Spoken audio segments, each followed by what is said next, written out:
warahmatullahi wabarakatuh. Alhamdulillahi rabbil alamin. Alhamdulillahilladzi anzala sakinah fi qulubil mu'minin liyazdadu imana ma'a imanihim. Allahumma salli ala sayyidina Muhammadin wa ala alihi wa ashabihi ajma'in. Alhamdulillah, apa kabar kawan-kawan sekalian? Terima kasih masih dari Australia. Insya Allah mudah-mudahan banyak hikmah yang didapat di sini. Jadi ternyata di negara-negara yang dianggap secara dunianya maju, rentan terbesar itu adalah tentang ketenangan. Ya, di sini banyak bincang-bincang, jadi stres ya. Apalagi di Korea Selatan. Korea Selatan yang sekarang kita anggap bagi sebagian itu menjadi rujukan. Seni nyanyinya, film-filmnya, dramanya, drakor itu. Tetapi kalau kita memperhatikan kajian-kajian lebih dalam dari para peneliti tentang Korea khususnya ini, ternyata Korea ini memiliki stres yang luar biasa sehingga tingkat bunuh dirinya besar sekali karena mereka tidak tahu lagi harus bagaimana. Dan diperkirakan secara duniawi ya akan punah karena orang Korea sekarang sudah minus, tidak mau menikah saking tingginya biaya hidup dan mereka merasa kalau punya anak itu jadi beban. Jadi sekarang sudah sangat minus ya.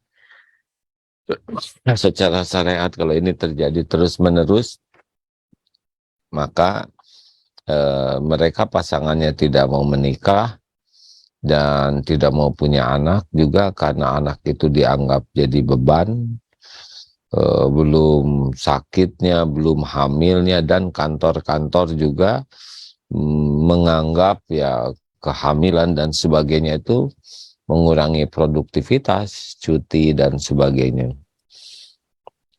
Sehingga sebagian tuh memilih hewan, anjing, kucing, binatang peliharaan sebagai teman ya, menggantikan anak yang nanti rewel, belum tentu lagi anaknya ini baik.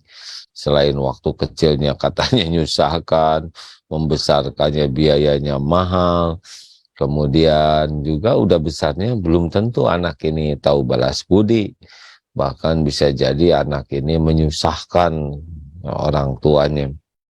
Nah ini sehingga banyak yang sekarang sedikit-sedikit yang menikah, udah menikah juga tidak mau punya anak. Luar biasa ini. Di stres bekerja karena untuk biaya hidupnya menjadi sangat tinggi. Nah kita itu suka sekali membanding-bandingkan diri hanya dengan casing ya, seakan di negeri itu bahagia karena penghasilannya tinggi, karena teknologinya maju, karena ya kotanya modern.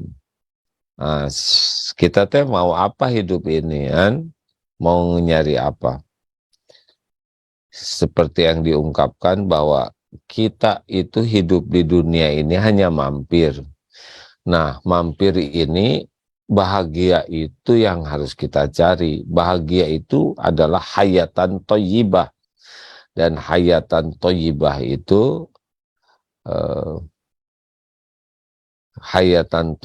itu kuncinya adalah man amila sholihan min zakarin au unsa. Oh, pecinya kepotong ya sebentar. Oh, begini Rok. Iya.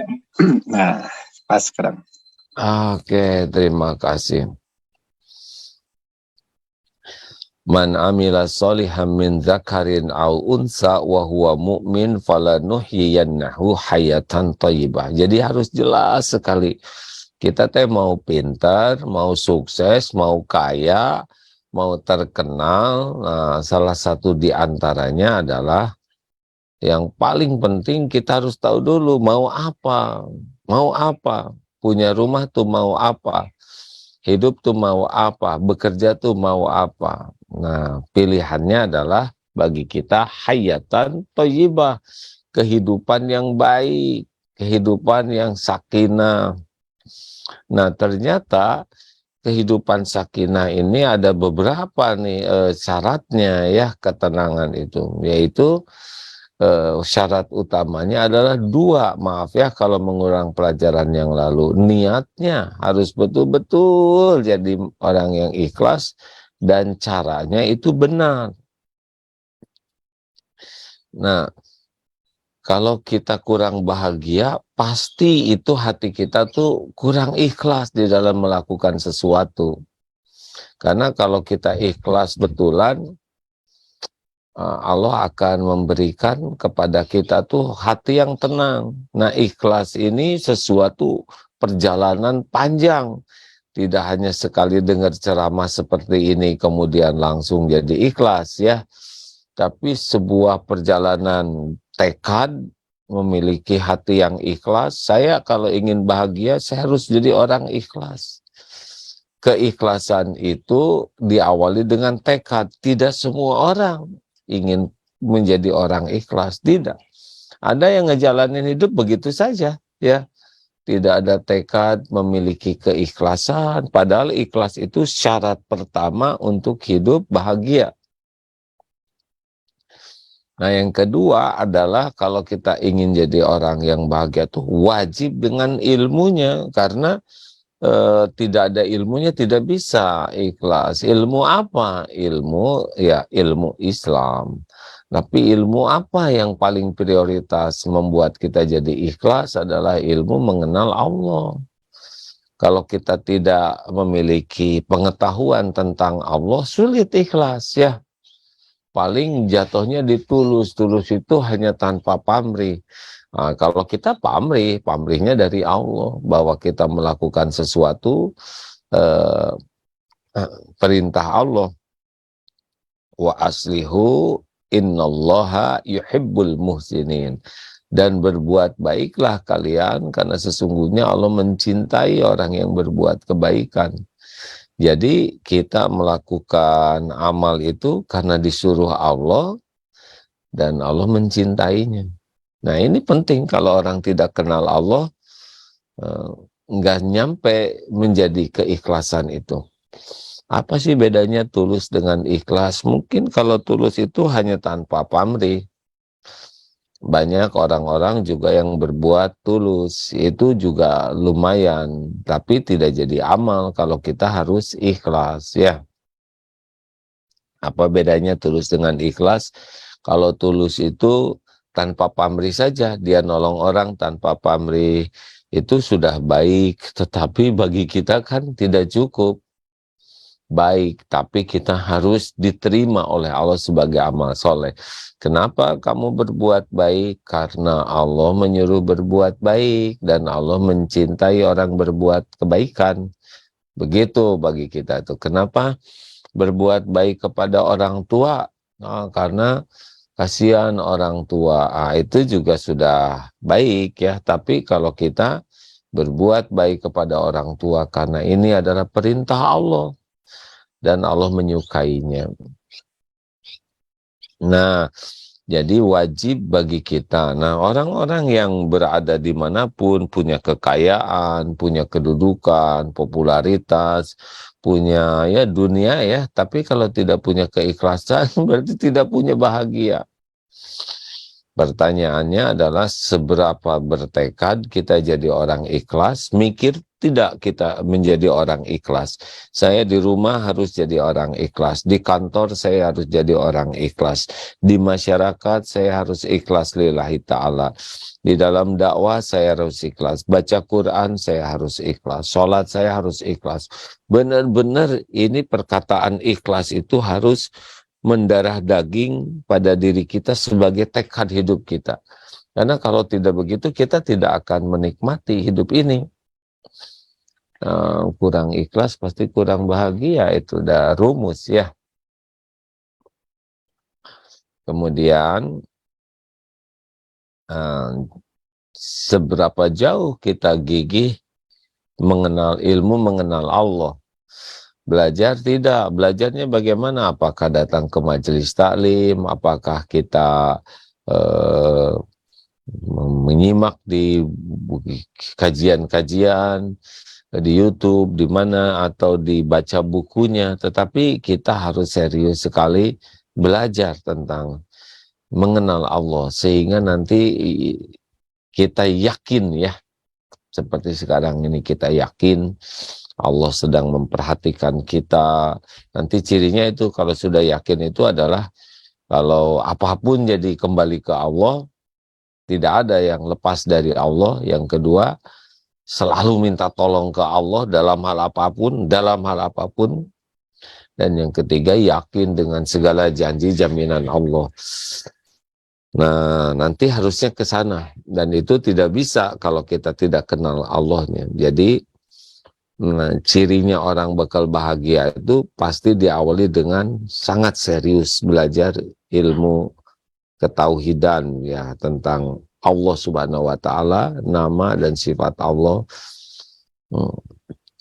Makanya dekat dengan orang yang yakin kepada Allah itu adalah nikmat sangat besar. Jadi kalau kan ada tahu, ada paham, ada yakin ya, ada bisa. Jadi kalau kita gaulnya hanya dengan orang yang tahu, ya sudah, hanya sampai kita tahu. Gaulnya dengan orang yang yakin, nah kita akan ke bawah yakin. Jadi jangan jauh dari orang yang yakin kepada Allah, karena keyakinan itu menular. Maaf nih, di sini agak kering ya, jadi kalau begini-begini teh garing ini. Nah, semakin yakin kepada Allah semakin tenang. Semakin kurang yakin, ya kurang tenang. Semakin yakin kepada Allah, akhlak kita semakin baik. Semakin kurang yakin kepada Allah, akhlak kita juga sulit memiliki puncak kemuliaan akhlak.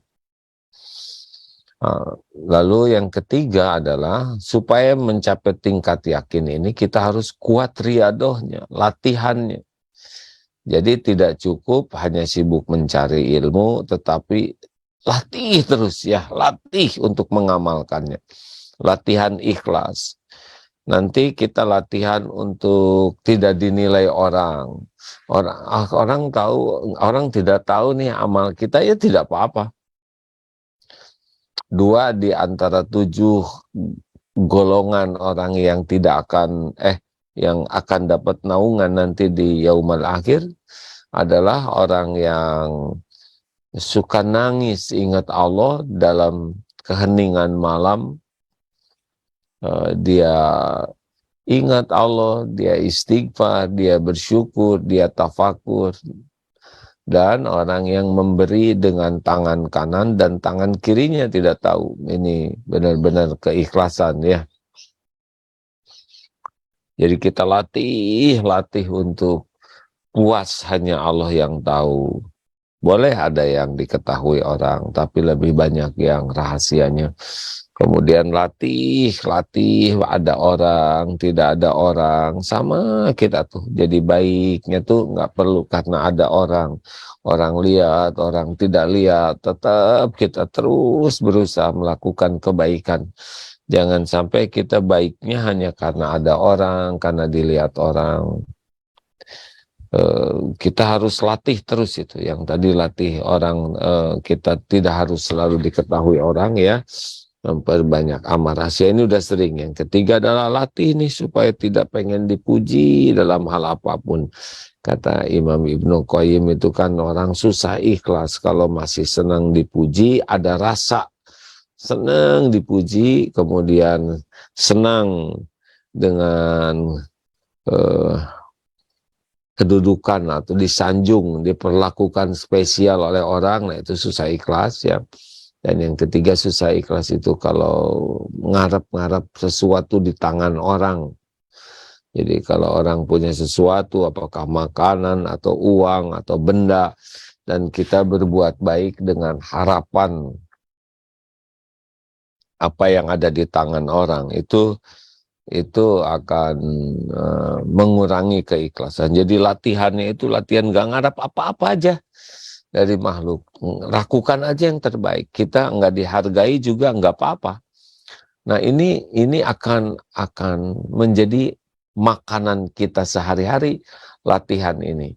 Karena tidak cukup hanya belajar ilmu ikhlas, tapi kalau tidak ada latihan, tidak. Nanti kita akan merasakan tidak diterima kasihi, tidak dihargai, tidak dihormati, tidak dibalas budi, bahkan kadang-kadang kebaikan kita tuh dipersepsi salah. Nah ini itu adalah bagian yang harus kita nikmati, ya. Biasanya menikmatinya kan dihormati, dihargai, diperlakukan spesial, kemudian disanjung, dibalas budi, diterima kasih atau apalah. Tapi kalau kita mau latihan ikhlas, justru kenikmatan kita itu adalah ketika yang tadi itu tidak terjadi, ya. Jadi kita semakin terlatih ini menghadapi mematangkan keikhlasan kita. Jadi ketika apa yang kita lakukan dipersepsi salah, udah nggak apa-apa, kita dilupakan, kita ngebangun ini, kayak kita nggak disebut namanya, nggak dicatat, ya udah nggak ada masalah, semua sudah tercatat di sisi Allah. Ingat itu pada waktu ada sebuah pertempuran, lalu bentengnya susah ditembus, lalu malam hari ini ada seorang prajurit yang minta izin ke panglimanya membawa sekelompok orang untuk melubangi tanah, memasuki ke benteng, dan akhirnya benteng itu bisa ditembus dan musuh bisa dikalahkan. Nah, panglimanya itu nanya, siapa yang semalam minta izin kepada saya? Ada yang tahu tidak? Tidak ada yang ngacung tuh. Yang semalam minta izin, saya mohon karena Allah. Nah, kalau sudah nyebut karena Allah kan harus dijawab. Akhirnya, saya tahu Pak, ngacunglah seseorang. Lalu, engkau tahu? Ya tahu, tapi orang tersebut mengajukan 3 syarat. Apa? 1, tidak mau diumumkan. Baik, yang kedua, tidak mau diberi imbalan, ya. Dan yang ketiga, kalau sudah diketahui orangnya, tidak mau dipanggil lagi. Akhirnya, baik, tidak mau diumumkan, tidak mau diberikan imbalan, dan tidak mau dipanggil lagi. Baik, akan saya penuhi. Sayalah orangnya, Pak. Udah, pergi saja gitu. Sudah janji itu, tidak akan dipanggil lagi. Ini sebetulnya dunia yang harus kita, kegiatan harian yang harus kita miliki. Tidak cari muka, tidak cari perhatian, ya makhluk. Tapi kita fokus melakukan yang terbaik. Kita terus berusaha memaksimalkan kemampuan kita dan puas hanya dilihat Allah, disaksikan Allah, diterima Allah, disanjung Allah. Hati-hati ya yang overacting, yang selalu ingin kelihatan, ingin ketahuan, ingin diakui oleh manusia. Hati-hati ya. dalam bentuk apapun ya. Kadang ada yang suka terus ingin menonjolkan diri. Hati-hati, hati-hati, karena itu membuat kita lebih suka dengan penilaian makhluk. Dan kalau nanti pada waktu kita berusaha beramal soleh, kemudian terjadi hal-hal yang seperti yang ya tadi, tidak diterima kasihi, tidak dihargai, bahkan sebaliknya kita malah jadi, selain jadi ya diperlakukan tidak enak pada kita udah berbuat baik, ya kita menyikapi semua ini adalah dengan sebagai cara Allah untuk menyempurnakan latihan ikhlas kita ya. Jadi jangan disikapi, kita akan sakit hati kalau kita ngarap-ngarap ke makhluk. Tetapi kalau kita betul-betul menyadari riadoh kita sebagai menu harian kita, kita akan menyikapi sikap yang tidak baik itu sebagai karunia Allah. Jelas ya? Jadi kalau orang tidak punya tekad riadoh ya banyak kecewa, banyak sakit hati, banyak jengkel, banyak sedih, banyak marah. Tapi kalau kita jadikan tekad sebagai riadoh, insya Allah tidak akan stres. Ini kemarin ada seseorang yang dalam bisnisnya ada dua pilihan nih, orang mau beli sesuatu ke saya atau ke temennya ini ada. Kalau dalam bahasa bisnisnya kompetitornya gitu. Tapi yang satu ini ya silakan. Mana aja nyamannya, ke beliau sama, ke saya sama. Silakan, sama aja. Tapi ya betul-betul karena hatinya yakinnya sudah tidak apa-apa. Kompetitor juga hamba Allah yang sedang menjemput rezekinya. Dan Allah Maha tahu isi hatinya, maka akhirnya tetap aja milih ke yang bersangkutan. Nah ini termasuk latihan-latihan.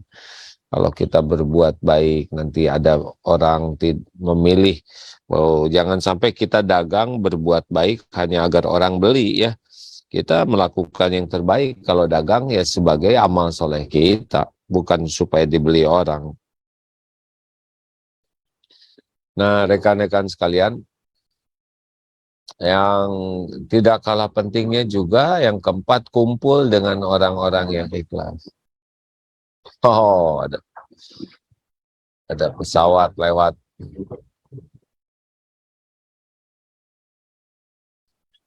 Kumpul dengan orang-orang yang punya program sama, jadi orang-orang yang berusaha ikhlas. Nah, kalau kita ketemu dengan orang-orang yang orangnya ikhlas gitu, itu menular ke kita tuh ya. Aura keikhlasan orang itu akan enak ya. Kita jumpa dengan orang ikhlas tuh enak.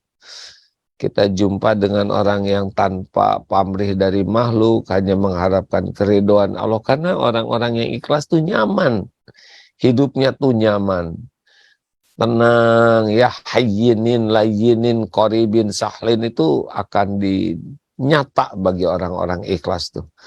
Tenang, tidak riweuh, tidak ribet, tidak mudah tersinggung, tidak mudah jengkel, tidak mudah bete, tidak mudah pundung ya, karena apa yang mau dipundungin semuanya dilihat Allah, semuanya disaksikan, dan semuanya adalah tidak ada yang luput balasannya dari Allah. Berat itu karena kita ngarap-ngarap sesuatu dari makhluk.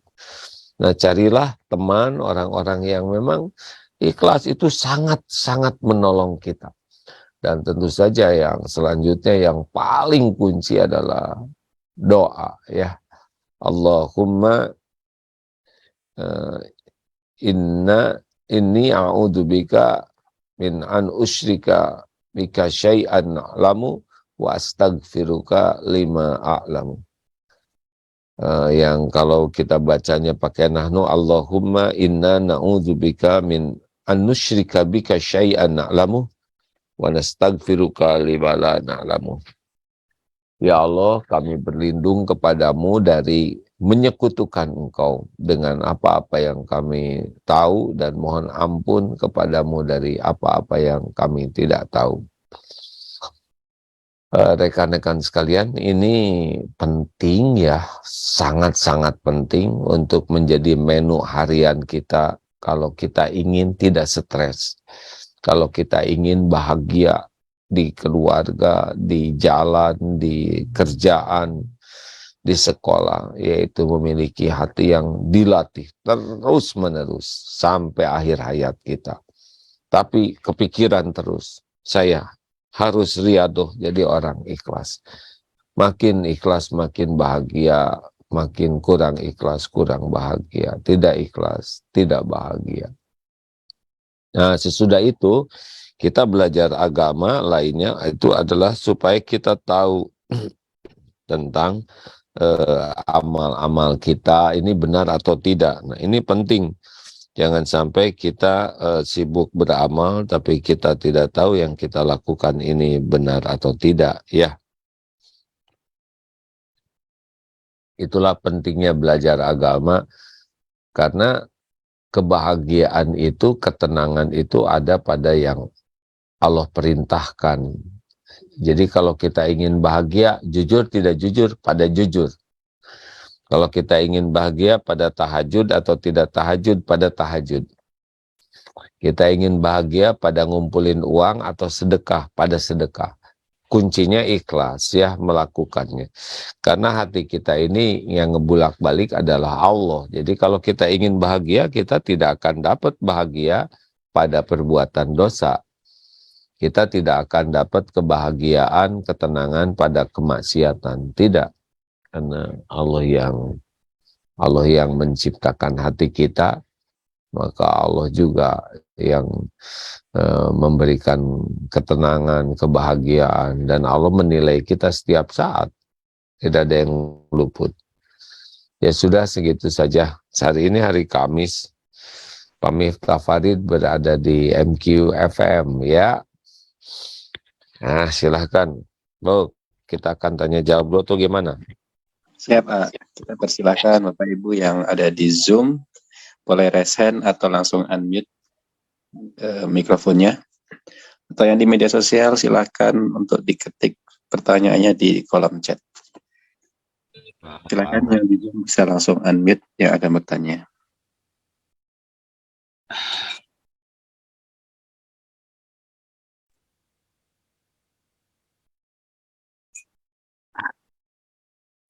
Ya, kalau nggak ada nggak apa-apa, Rup. Mudahan. Siap. Itu Hamim. Oke, nggak ada ini. Mungkin melanjutkan pertanyaan sebelumnya yang 2 hari kemarin. Ya. Gimana? Assalamualaikum, mau tanya, bagaimana caranya ikhlas terhadap anak karena anak mungkin banyak yang tidak sesuai dengan keinginan. Ridho mungkin ayah ridho kalau anaknya tidak sesuai keinginan. Ya, ini udah sangat berulang kali ya. Kalau anak itu belum sesuai dengan keinginan, maka kita harus evaluasi diri nih, tobat. Jangan-jangan karena anak itu dibulak-balik hatinya oleh Allah, bukan oleh kita. Jangan-jangan kita ngarap-ngarap anak soleh, tapi kita nggak pernah serius tentang kesolehan diri kita. Dan Allah menyaksikan ya, oh saya sudah nyuruh sholat, ya kita sholatnya benar tidak, berusaha diperbaiki tidak. Saya sudah nyuruh anak saya datangkan guru agar anak saya belajar Quran. Nah kitanya baca Quran tidak, berapa banyak kita baca Quran, berapa sungguh-sungguh kita memahami Quran, berapa kegigihan kita untuk bisa berusaha mengamalkan Quran. Dan Allah tahu apa yang dilakukan orang tuanya itu. Dimanapun, kapanpun, jadi jangan sampai kita hanya ngandelin ingin, ngandelin nasihat, ngandelin ngajar, masukkan ke sekolah Islam, ataupun mendatangkan guru, sangat tidak cukup. Allah menyaksikan kelakuan kita sebagai orang tua. Dan bukan hanya di rumah yang Allah saksikan, dimanapun kelakuan kita ini, kita diperhatikan oleh Allah. Makanya tidak cukup hanya ingin. Kalau kecewa ya perbaiki diri, evaluasi diri. Jangan-jangan itu adalah buah dari ketidakbagusan kita, akhlak kita ya. Lanjut.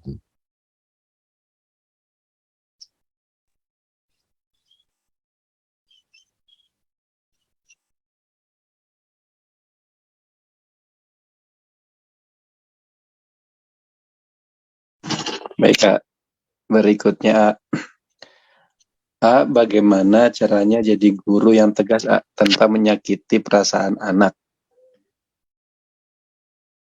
Ya, tegas dan marah itu cirinya adalah, kalau tegas itu dua cirinya. Satu, ciri khasnya adalah berdasarkan fakta ya. Jadi bukan perkiraan, bukan perasaan. Saya rasa saudara ini, nah itu nggak boleh. Fakta semuanya harus nyata. Dan yang kedua, aturan. Jadi kita hanya menegakkan aturan. Ya kalau mencobanya di pesantren gitu. Kita buat dulu aturan. Para santri kalau boleh ngobrol, tapi kalau memilih ngobrol maka harus berdiri. Kadang-kadang kalau di Eko 1 kan ada kolam. Silakan berdirinya di kolam. Nah, kalau santrinya nanti ada yang ngobrol, tanya dulu, ngobrol tidak? Ya ngobrol. Ngobrolnya darurat atau tidak, penting atau tidak? Oh enggak, berarti ada yang lewat tuh. Tidak terlihat. Berarti sayanya jadi menceng gini nih. Nah, berarti ya sebentar ada lalat. Berarti kalau nanti dia merasa salah atau tidak, ya saya salah. Ya silakan deh berdiri ya. Nggak usah pakai nyebut-nyebut yang tidak ada kaitannya dengan kesalahannya. Kamu nggak nurut, kamu anak udah dinasehatin tapi ngelawan terus. Itu nggak penting perkataan itu. Pentingnya dia menyadari kesalahannya, dia juga tahu pelanggaran yang dilakukannya, dan dia menerima konsekuensi. Jadi kita tidak menghukum, tapi mempersilahkan anak ini untuk mempertanggungjawabkan. Jadi nggak usah pakai marah-marah, kamu ini udah berulang kali dinasehatin. Nah itu marah, udah. Ini kejadian ketiga kalinya, maka silahkan berdiri. Ya nggak usah pakai melotot, nada yang keras, cukup jelaskan aja kesalahannya apa, pelanggarannya apa, konsekuensi yang harus disepakati, yang harus dipikul apa. Nah dengan begitu kitanya juga enak, dan yang dihukumnya juga bisa sadar diri ya. Come on. Berikutnya ada yang pertanyaan baru. Bagaimana cara agar saya dihormati dan dianggap di lingkungan saya, tidak disisihkan dan dianggap remeh? Seperti yang tadi dikatakan ya, kalau kita ini tidak mungkin semua orang itu akan menyukai kita semuanya. Tidak mungkin. Walaupun kita melakukan yang terbaik, akan tetap ada orang-orang yang tidak suka kepada kita. Nah, kalau orang lain tidak menghargai kita, yang pertama kita lakukan adalah evaluasi diri.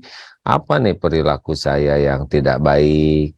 Apa niat saya yang tidak baik? Terus evaluasi diri. Terus perbaiki diri. Luruskan niat dan lakukan yang terbaik. Kalau kita sudah melakukan yang terbaik, berusaha ya, sampai banyak istighfar, kita evaluasi, dan tetap saja kita ada yang tidak menghargai kita, ya tidak apa-apa, tidak apa-apa. Kita tidak usah jengkel, karena kita tidak mencari penghargaan orang hidup ini. Kita ini mencari keridhaan Allah ya. Nabi Muhammad sempurna segalanya. Ada yang tidak suka, ada yang menghina, mencaci, memusuhi, bahkan memerangi. Padahal niat beliau baik, setiap waktu beliau berbuat baik, berpikir baik, memperjuangkan agar kita jadi baik, tapi ya tetap saja ada yang tidak suka. Ya, jangan aneh.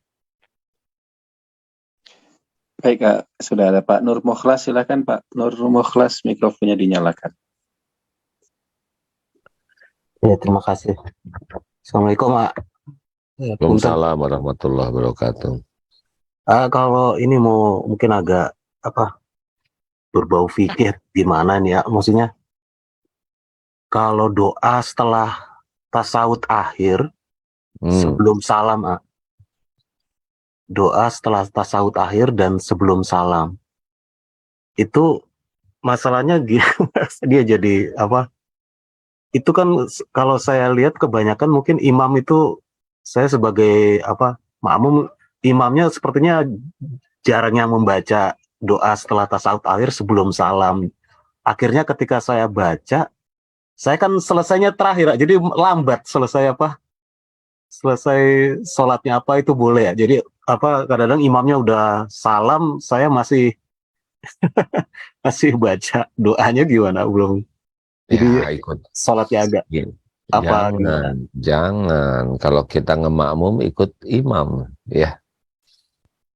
Nanti udah didapat niat kita juga. Nanti sholat sunnah kita bisa panjangin sepuas kita, ya. Jangan kita misalkan sujud terakhir imam sudah duduk tasyahud akhir kita masih sujud aja. Itu malah mengganggu jamaah yang lain. Nanti melihat kita apa ini pingsan atau meninggal atau apa, ya kan? Dan kalau sudah ikut saja, ikut imam, ya. Imam duduk, imam salam, kita salam. Nanti mau doa, dan Allah tahu kita ingin doa, ya. Tapi karena imamnya cepat, udah kita niat ngikutin imam lebih baik daripada jadi kayak sholat sendirian. Nah nanti pada waktu kita sholat sendiri ya silahkan diperpanjang, ya. Ya, Namanya makasih kan ya. ngemakmum, ya. Kalau ngemakmum itu ikut ke imam. Tuh sampai 45 aja ya. Siap, Maaf Pak. kawan-kawan ya. Masih ada 7 menit lagi ya. Ya, nanti ada Al-Hikam dan ada lagi kajian malam Jumat. Ya. Faruk sendiri, apa yang kepikir, Ruk? Nggak bosan dengerin ceramah ini, Ruk? Enggak. Sengaja mengulang-ulang. Beberapa waktu sekali diulang. Karena kalau enggak, suka lupa. Faruk sendiri gimana nih? Ya itu dia. Apalagi kalau lebih ke dicas lagi gitu, Pak.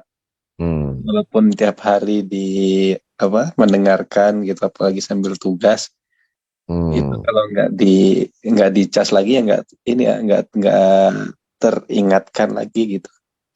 Ya, lihat di Al-Quran kan terus berulang-ulang ya, ada pengulangan. Karena ternyata ya A juga bermanfaat bagi diri A sendiri ya, dengan mengulang begini jadi lebih teringatkan. Iya, iya.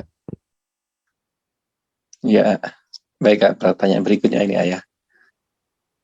Apakah benar menghindari maksiat itu lebih baik daripada menjalankan ibadah? Apa? Gimana? Menghindari maksiat, apakah lebih baik daripada menjalankan ibadah? Harus bersama. Menghindari maksiat itu juga bagian dari ibadah ya. Perintah Allah kan menjauhi maksiat itu. Mungkin ibadahnya ibadah apa nih ya, mahdoh, ghair mahdoh. Sebetulnya kita mengerjakan yang Allah sukai ibadah, menjauhi maksiat juga ibadah. Gitu. Jadi dua-duanya ibadah. Ya. Menjauhi kemungkaran mungkin ya. Menjauhi kemudaratan lebih diutamakan dari seperti gini, salaman. Ini adalah kemanfaatan sunnah Nabi juga bersalaman. Tetapi pada waktu COVID kemarin, bersalaman ini berpotensi menularkan. Mana yang harus kita pilih? Sunnah Nabi bersalaman atau kita tidak salaman? Kita bukan tidak ingin salaman, tetapi pada saat itu bersalaman itu berpotensi menimbulkan kemudaratan. Jadi niat mau salamannya aja udah sampai. Kita tidak melakukannya, itu juga jadi kebaikan karena kita tidak mau ada kemudaratan. Gitu ya. Jadi jangan ngotot seakan itu yang misalnya kemarin kan sholat ke masjid rapat itu bisa menjadi penularan. Nah, pada waktu itu jadi kita bukan tidak ingin sholat rapat, tapi ada episode Allah memberikan ujian seperti itu. Jadi kalau kita mematuhi fatwa majelis ulama dan lingkungan kita memang lingkungan yang berbahaya, maka niat kita sudah dapat itu, niat sholat jamaah, niat kebaikan-kebaikan walaupun kita tidak bisa melakukannya karena keadaan ya. Gitu. Baik. Jadi hitam kacamata air ya. Fotokromi Kak ya. Nggak tahu ada yang ngasih begini aja juga heran. Lihat kan biasa, tapi pas dipotret loh, kok saya jadi pakai kacamata hitam? nggak merasa ganti kacamata. Jenisnya fotokromik Kak. Bagaimana caranya ikhlas merawat mertua, karena dahulu sebelum nikah sering mengucapkan kata-kata yang sangat menyakiti, atur nuhun. Ini berarti luar biasa ya. Berbuat baik kepada orang yang baik ke kita itu normal. Berbuat baik kepada orang yang baik ke kita itu udah seharusnya. Berbuat baik kepada orang yang biasa-biasa ke kita, dia nggak berbuat baik, tapi nggak berbuat jelek. Tapi kita berbuat baik, itu udah tinggi, lebih tinggi lagi. Ya, misal AA berbuat baik ke Faruk, karena Faruk bantuin AA, itu seharusnya. Tapi kalau AA berbuat baik ke orang yang tidak berbuat baik, itu udah lebih tinggi lagi, ya nggak? Tapi yang paling tinggi adalah berbuat baik kepada orang yang pernah menyakiti kita. Oh, itu paling top ya. Dan itu yang dilakukan Rasulullah dan para nabi, para sahabat yang mulia. Jadi ini mah udahlah rezeki besar, pahalanya besar sekali kalau ikhlas ya.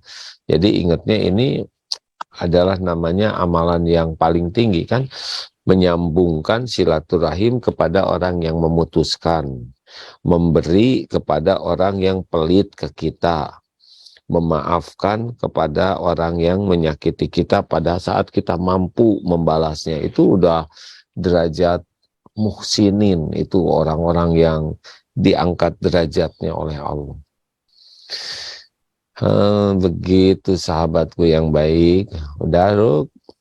Baik Kak, pas semenit lagi ya, silahkan. Terima kasih kawan-kawan. Mohon maaf nih kurang disiplin sampai jam 7. Jam 6 di sana ya. Di sini tadi sholatnya adzannya jam 4. Berarti jam 3 Indonesia. Pagi sekali ya. Di masjid setengah jam nunggunya, baru komatnya setengah 5 di sini. Berarti setengah 4 Indonesia Barat ya. Nah begitulah keadaannya. Jadi nunggunya ini agak lama. Nah, biasanya dulu bentrok acara ini karena subuhnya kadang di sini jam 6, berarti jam 7. Begitulah. Jam 7, pernah jam 7 diadu waktunya ya begitu. Sekarang sedang musim semi ini. Jadi Allah takdirkan di luar ini banyak serbuk sari yang kecil-kecil, yang kalau masuk tuh yang tidak terbiasa jadi bersin-bersin ya begitulah.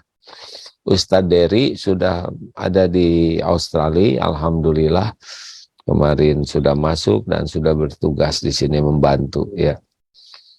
Sekali lagi terima kasih sahabatku sekalian, semoga Allah menolong kita jadi orang ikhlas, mengumpulkan dengan orang-orang ikhlas dan bisa mengajak orang lain juga menjadi orang ikhlas. Dan Allah menerima keikhlasan kita ya. Subhanakallahumma bihamdik asyhadu alla ilaha illa anta astaghfiruka wa atubu ilaik. Assalamualaikum warahmatullahi wabarakatuh. Waalaikumsalam warahmatullahi Mohon ya.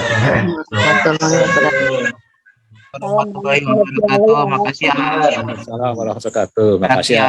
Jazakumullah khairan. Ya. Ndud Jazakumullah. ada Ndud. Ustaz Makasih Sugono. ya. Kasih Salam dari Jaki AA. Ya, pamit ya.